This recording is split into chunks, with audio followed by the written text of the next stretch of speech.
Bugun biz sizlar bilan mana shu ruscha tekstni, matnni tarjima qilamiz. Давайте проанализируем эту речь. Keling, analiz qilamiz эту rечь. Bu yerda qaysidir tekst matndan keyingi matn haqida gap ketmoqda.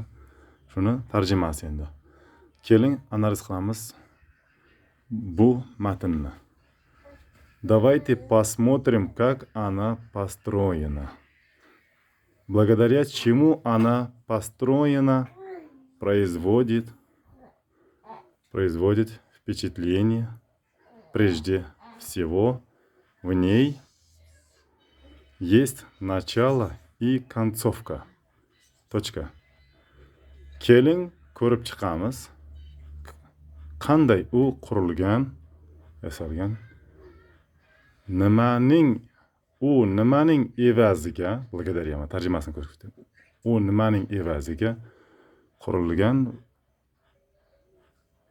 yasalyapti va впечатление ta'sirot производит bu yerda qoldiryapti. Производит yasayapti, qoldiryapti degan ma'noni beradi. Прежде всего, hammasidan oldin, в nей есть начало. Bunda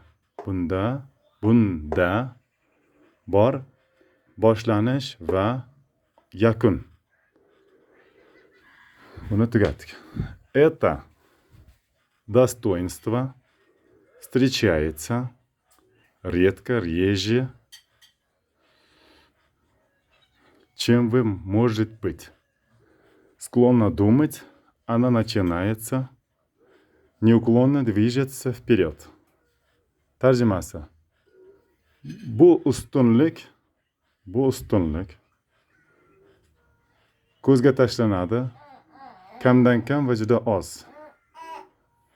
Siz o'ylaganingizdan ko'ra, может быть so'zi bu yerda shunday berib ketadi.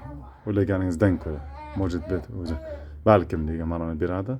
Bu yerda mana shu ma'noda keladi. Sklonna, bo'ysunmas qoyalar kabi tikka o'ylash. Она начинается неуклонно.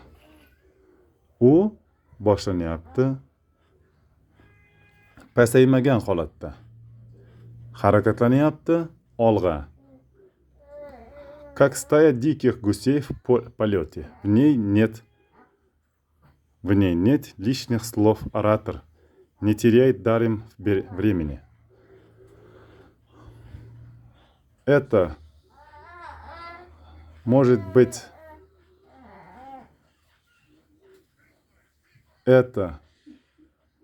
bu ustunlik ko'zga tashlanadi, kamdan kam juda oz. Siz o'ylaganingizdan ko'ra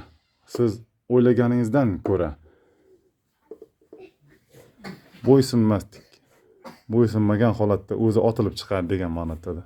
U o'ylaydi. U boshlanyapti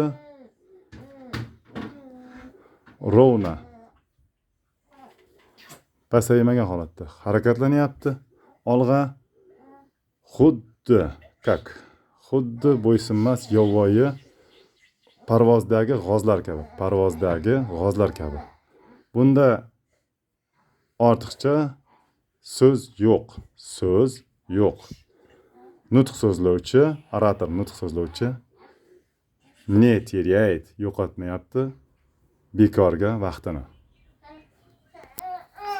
Foydam tegan bo'lsa, xursandman. Like bosib, kommentariy qoldiringlar.